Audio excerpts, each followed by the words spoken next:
itu dikabarkan dia sudah berada di Jakarta, bahkan katanya sejak tanggal 28 Agustus kemarin.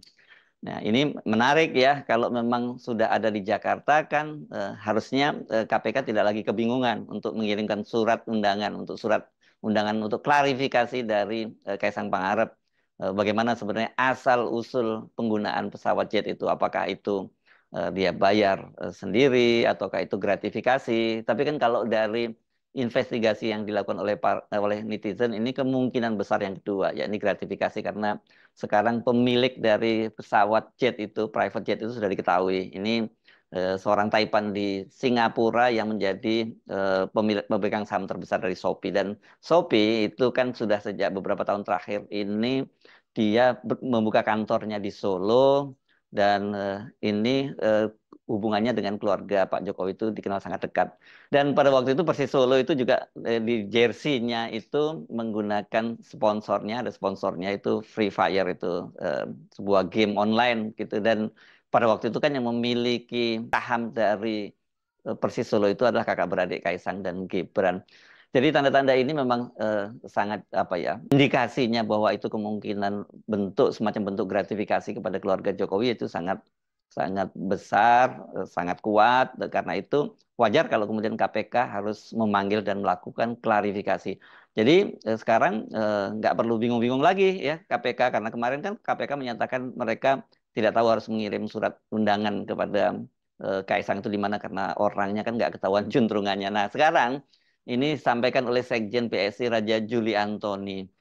Jadi kata dia, Mas Kaisang Pangarep itu sudah berada di Jakarta sejak 28 Agustus 2024. Itu kata dia pagi harinya, itu pagi hari dia sudah ada di Jakarta. Siangnya setelah sholat zuhur, Mas Kaisang langsung bergabung di DPP PSI Jalan Wahid Hasim nomor 194 Tanah Abang, Jakarta Pusat. Raja Juli juga mengatakan Kaisang itu sempat memimpin rapat koordinasi finalisasi dukungan pilkada. Selain itu, kata dia, Kaisang menandatangani berkas-berkas rekomendasi. Hampir setiap hari setelah tanggal 28 Agustus 2024 itu Mas Kaisang ngantor di DPP PSI. Bila tidak keluar kota, sore atau malam setelah jam kantor, saya secara pribadi selalu bertemu dengan Mas Kaisang, berdiskusi tentang persiapan pilkada 2024.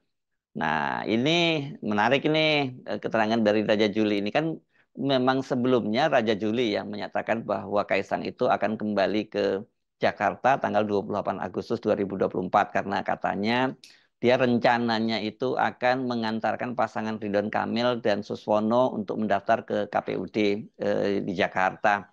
Tapi ketika tanggal 28 itu, ketika pasangan ini didaftarkan ke KPUD, ternyata tidak tampak wajah Kaisang. Karena itulah kemudian muncul pertanyaan, kemana Kaisang begitu ya? Dan karena tidak ada penjelasan, tidak ada nongol di media sosial, juga tidak nongol di acara-acara formal yang kemudian bisa ditanya oleh wartawan. Dan sebenarnya juga banyak yang nunggu-nunggu loh kembalinya Kaisang tanggal 28 Agustus itu. Apakah dia kembali tetap menggunakan private jet atau dia naik komersial? Sampai sekarang kan tidak ada penjelasan. Hanya saja memang beberapa hari terakhir ini private jet yang waktu itu digunakan oleh Kaisang dan istrinya Erina Gudono itu diketahui saat itu sekarang ini berada di Taiwan, posisinya begitu ya. Ini gila banget ya, para netizen ini bisa sampai men-tracking seperti itu. Padahal kan kemarin sempat data perjalanan kan dihilangkan ya. Jadi sebelum Kaisang ini bukan, ini nggak pas ya kalau ngilang gini, bukan ghosting ya. Ini beda kasusnya dengan dia dengan pacarnya yang dulu dia ghosting. Kalau ini dia menghilang saja, menghilang dari peredaran publik begitu. Dan di situ memang di Taiwan itu katanya sih tidak ada Kaisang di situ. Dan saya kira ngapain Kaisang urusannya ke Taiwan juga. Nah, kita balik lagi ke topik itu tadi ya, topiknya Kaisang. Ini kan sebelumnya KPK itu menyatakan bahwa mereka akan mengirim surat undangan untuk Kaisang. Ini melakukan klarifikasi. Waktu itu Wakil Ketua KPK Alexander Marwata mengatakan itu lembaganya itu sudah siap sih untuk mengirim surat kepada putra bontot Presiden Jokowi itu. Suratnya kata dia sedang dikonsep. Ini katanya bentuknya ada surat undangan. Terserah nanti apakah akan saya nggak tahu posisi yang bersangkutan saat ini di mana, kata Alexander Marwata. Alexander Marwata menyatakan hal itu hari Jumat lalu, tanggal 30 Agustus, atau setelah 2 hari Kaisang itu tidak diketahui di mana keberadaannya. Ya kata dia, ketika ditanya apakah Kaisang yang harus datang ke KPK, ya kata Alexander Marwata, ya iya, Kaisang yang akan datang harus datang ke KPK, bukan mereka, bukan petugasnya yang mendatangi Kaisang ke rumahnya atau kemana begitu ya. Dan akhirnya karena Kaisang nggak muncul-muncul juga di publik kan, hari Senin kemarin sangat heboh itu ya. Oh, bahkan hari Ahad sebelumnya ini sudah heboh di netizen. Bahkan ada yang masang status sebagai Kaisang ini sebagai missing person gitu yang harus dicari dan dilaporkan kepada KPK dan bangsa Indonesia lebih tepatnya begitu ya.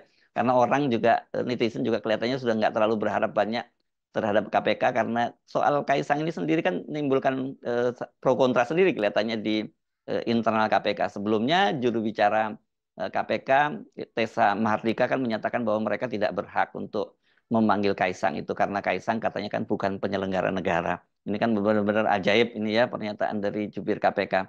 Untunglah setelah diributkan gitu kemudian PLT Ketua KPK Nawawi Pomolango menyatakan bahwa mereka akan memanggil Kaisang dan ini bisa aja indikasinya adalah gratifikasi.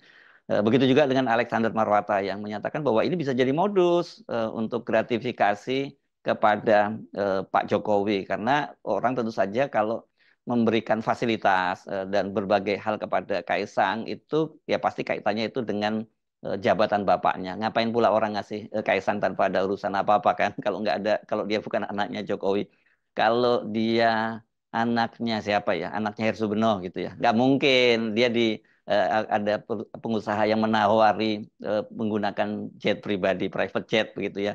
Dan ini kalau menawari begini ini biasanya tidak hanya transportasinya, pasti segala sesuatunya sampai akomodasinya dan sebagainya semua pasti dijamin.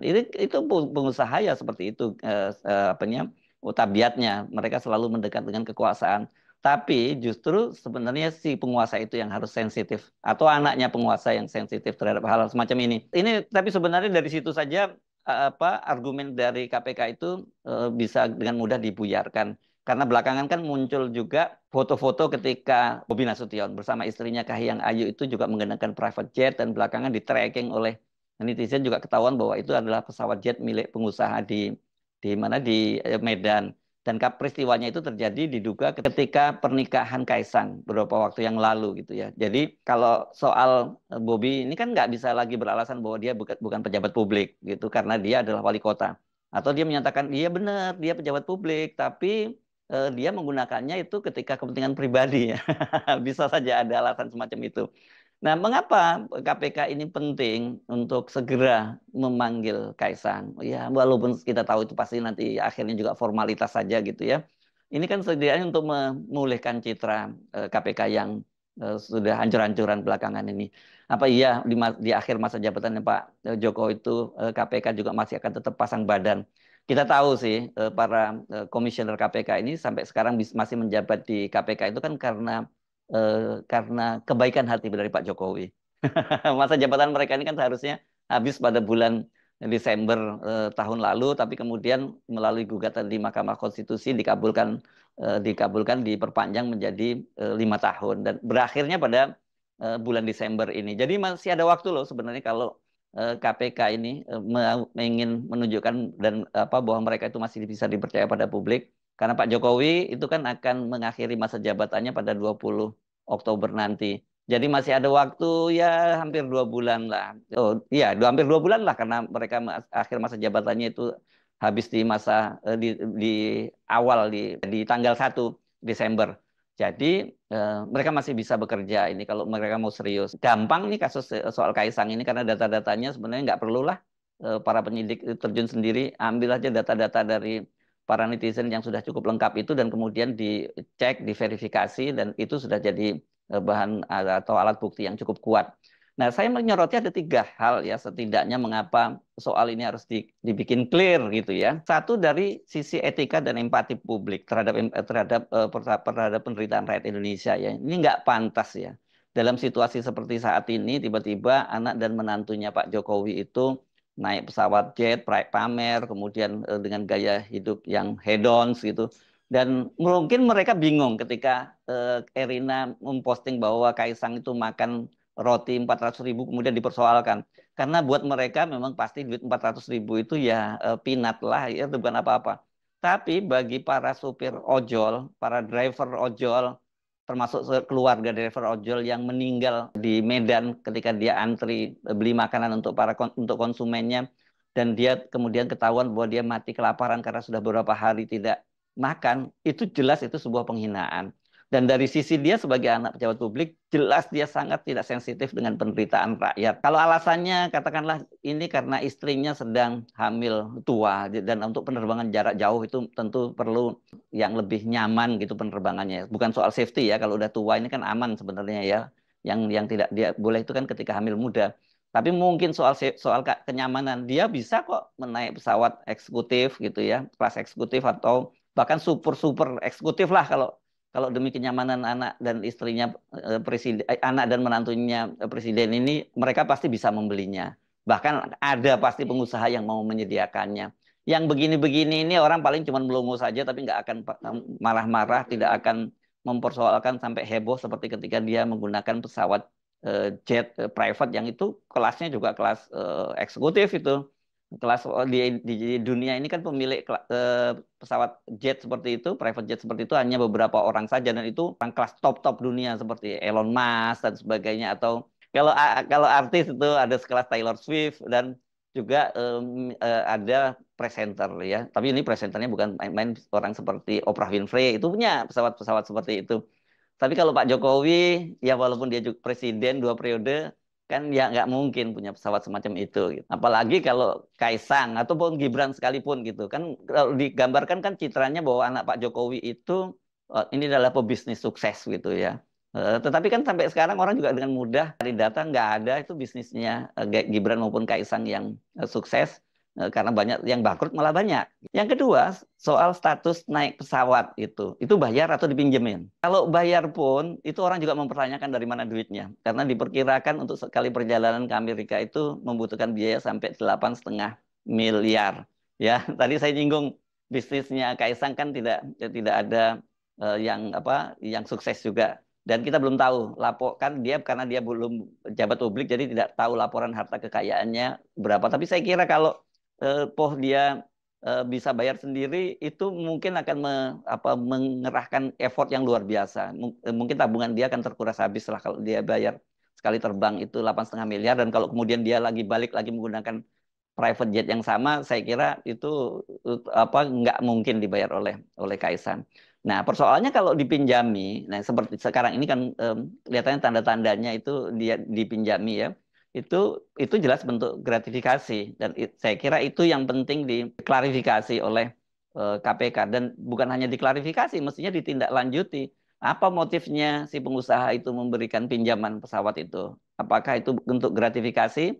Nah, atau yang lain. Nah, untungnya sekarang ini ada warga Singapura, tapi dia nih ex orang Indonesia yang melaporkan si pengusaha yang meminjami pesawat itu ke KPK-nya Singapura. Nah, ini saya kira pasti kita jauh lebih bisa berharap pada KPK Singapura daripada KPK Indonesia. Cuman pertanyaannya, apakah ada juga hukumnya di Singapura itu kalau seorang pengusaha di Singapura kemudian memberi gratifikasi kepada penguasa atau keluarga penguasa di negara lain, itu masuk dalam juridiksinya KPK Singapura. Ini masih kita tunggu ya. Tapi itu langkah warga Singapura yang mantan warga Indonesia itu, saya kira kita patut dipujikan, dan memang hal semacam ini harus dilakukan. Kalau nggak bisa dituntut di Indonesia, bisa tuntut di dunia gitu, di negara-negara lain.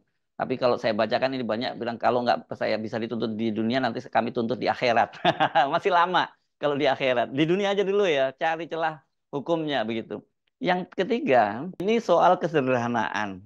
Semua orang ini kan pasti teringat ya ketika awal-awal Pak Jokowi itu maju sebagai calon presiden, kan citranya sangat kuat bahwa dia itu adalah orang sederhana. Sampai saya masih belum lupa pada waktu sampai outfitnya Pak Jokowi itu dibuat didetailkan satu persatu, misalnya celananya harganya cuma 100 berapa perak, bajunya, sepatunya dan sebagainya, dan orang pasti waktu itu termehek-mehek ketika lihat Pak Jokowi itu naik pesawat komersial di kelas ekonomi. Anda pasti masih ingat video-videonya, orang itu melihat bagaimana Jokowi dengan wajahnya yang lugu, polos, itu tanpa dosa, itu dia duduk di kelas ekonomi. Ini betul-betul dia berbeda banget dengan citra dari para elit politik Indonesia pada waktu itu. Ini Wong Deso yang kemudian naik kelas dan tetap tidak lupa asal usulnya. Tapi kalau sekarang ini semua lihat kelakuan anak-anaknya, ini kan soal pesawat ini hanya pemicu saja terhadap kemuakan rakyat terhadap keluarga Mulyono ini ya. Karena apa? Karena sebelumnya kan ini mereka sebenarnya sudah melihat bagaimana pameran kekayaan atau flexing dari keluarga Jokowi itu bukan hanya anak menantu tapi istrinya Pak Jokowi juga. Saya pernah bahas juga bagaimana Selvi Ananda itu punya jam seharga 1,7 miliar, kemudian tas-tasnya, tas branded semua begitu. Dan kalau yang lain, Kahiyang juga melakukan yang sama, Erina Gudono juga termasuk seperti itu, bahkan Ibu Iriana Jokowi. Tapi sejauh ini kalau dari pengamatan saya di media sosial maupun di media, memang yang paling mahal koleksinya itu adalah istrinya Gibran. Ya, ini barang-barangnya brandednya dari kelas-kelas yang mahal. Kalau kalau selfie ini kelihatannya senengannya Hermes, kelas Hermes, tapi kalau Erina Gudono itu kelasnya Dior gitu ya. Bu Iriana ini kelasnya di bawahnya. Saya lupa apa mereknya, tapi harganya levelnya itu puluhan juta, belum ratusan juta atau miliar. Kita nggak tahu kalau ada yang lain disimpan oleh koleksinya Ibu Iriana. Jadi saya kira ini penting Pak KPK untuk segera panggil Kaisang dan jangan hanya diklarifikasi karena kalau kalau cuma diklarifikasi kan itu kesannya hanya formalitas. Dan PSI, ayo tunjukkan kalau pemimpin Anda itu memang ngumpet atau memang nggak ngumpet ya segera penuhi panggilan KPK bahkan kalau perlu proaktif ya tanpa menunggu dipanggil oleh KPK datangi KPK menunjukkan bahwa itikat baik Anda bahwa Anda itu memang layak menjadi teladan seperti yang diharapkan oleh Alexander